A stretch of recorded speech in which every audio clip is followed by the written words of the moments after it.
All right, WMC, this is a video to find the winner of the winner's choice of the Mike Trout, Aaron Rodgers, or what was the third one? Oh, the Devontae Adams authentic helmet.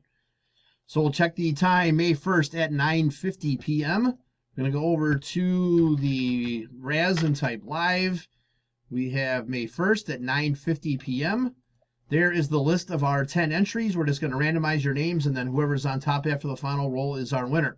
So we need a dice roll of 5 or higher. There's 11. All right, 11 times. Here we go. 1, 2, 3, 4, 5, 6, 7, 8, 9, 10. Last and final. Here we go. Good luck. It is Kevin. Spot 9 is your winner. So Kevin, please message me to make your selection. There is our verification code. Our timestamp once again, May 1st, 9:50 p.m. That's it, guys. Thanks.